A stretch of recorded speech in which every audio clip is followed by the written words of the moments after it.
Hello guys and welcome back to my channel science behind Hindu tradition. तो दोस्तों, जैसा कि हमने पिछली वीडियो में बात की थी भगवान श्री हरि के कल की अवतार के बारे में, जो कि 64 गुणों के साथ अवतरित होंगे। और साथ ही साथ हमने ये भी बात की थी कि जो राक्षस कली होगा वो रावण से 100 गुना ज़्यादा शक्तिशाली होगा। और कर्ण के कुंडल एवं कवच की हम बात कर रहे थे। तो चलिए वीडियो को शुरू करते हैं बिना देरी के। तो दोस्तों, माना जाता है कि जब भगवान कल्कि अवतरित होंगे और युद्ध करने जा रहे होंगे, तब वे कर्ण के इस कवच और कुंडल को भी धारण करेंगे। तभी तो ये सबसे बड़ा कारण होगा कि इस दुनिया में जो कुछ भी होता है, कहा गया है कि वह विधि का विधान है। और विधि का विधान ये भी था कि कर्ण अपनी कवच और कुंडल का त्याग करेंगे, उनकी मृत्यु होगी, कौरवों की हार उसी समय निश्चित हो जाएगी। अगर वो अपने कवच और कुंडल नहीं निकालते तो कौरव हारते ही नहीं। अब कवच और कुंडल निकाला, उनकी मृत्यु हुई, कौरव हारे, लेकिन कवच और कुंडल स्वर्ग में क्यों नहीं जा पाए? इसके पीछे भी तो कोई विधान होगा।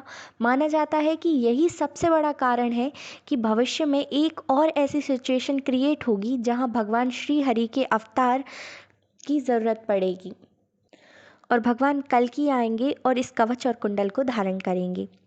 जैसे कि मैंने आपको बताया कि राक्षस कली इतना शक्तिशाली होगा कि उसकी युद्ध नीति एकदम नेक्स्ट लेवल की होगी।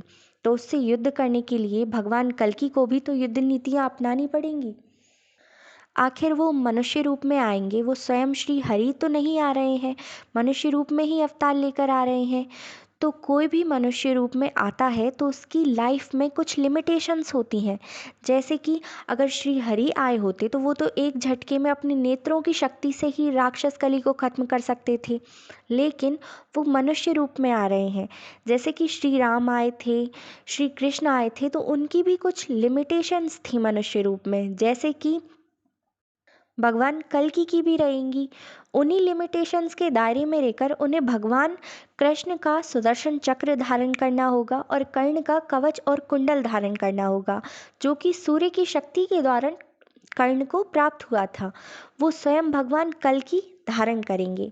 और तीसरी चीज़ भी है भगवान कृष्ण का जीवित हृदय। जी हाँ दोस्तों, माना जाता है कि श्री कृष्ण ने जब देह त्याग कर दिया था, तब उनका जो अंतिम संस्कार हुआ था अर्जुन और पांडवों ने किया था, तो उनका पूरा देह तो जल गया था, लेकिन उनका जो हृदय था वो नहीं जला था। वो धड़क रहा था, उसमें कंपन हो रहा था। अर्जुन ने उस हृदय को ले जाकर समुद्र में प्रवाहित कर दिया था और आज भी वह हृदय मौजूद है। माना जाता है कि जगन्नाथपुरी में भगवान जगन्नाथ की जो मूर्ति है उसमें ये ब्रह्म पदार्थ के नाम से जाना जाता है। जी हाँ, और हर 12 साल में इस ब्रह्म पदार्थ को एक मूर्ति से दूसरे मूर्ति में ट्रांसफ़र किया जाता है। और ये ब्रह्म पदार्थ इतना ज़्यादा पावरफुल है कि इसमें इतनी असीमित शक्ति है कि कोई भी आम इंसान अगर इसे खुली आंखों से देख भी लेना तो उसके चिथड़े चिथड़े उड़ जाएंगे। तो इतना पावरफुल है कि जब उसे एक मूर्ति से दूसरे मूर्ति में ट्रांसफ़र किया जाता है तो पूरे शहर की लाइट्स ऑफ करवा दी जाती हैं। अंदर सिर्फ वही लोग जा सकते हैं जो कि ब्रह्म पदार्थ को एक मूर्ति से दूसरी मूर्ति में ट्रांसफ़र कर रहे होते हैं।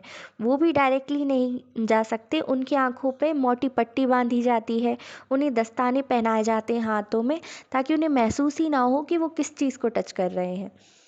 इसी के साथ साथ एक बहुत ठोस प्रमाण ये भी है मतन कबीला, जहाँ हर 41 साल में भगवान हनुमान जो हैं वो वहाँ लोगों से मिलने आते हैं। तो ये भी बहुत ही बड़ा चमत्कार है और आप इसे भी विधि का विधान ही समझ सकते हैं कि वह आज भी जीवित हैं। तो जो हनुमान जी हैं और बाकी के जो चिरंजीवी हैं वो कल की अवतार का युद्ध में साथ देंगे। तो दोस्तों, आपको ये वीडियो कैसी लगी कमेंट में ज़रूर बताएं और ऐसी ही इंटरेस्टिंग सी वीडियोस के लिए हमारे चैनल को लाइक सब्सक्राइब करना ना भूलें। Thank you.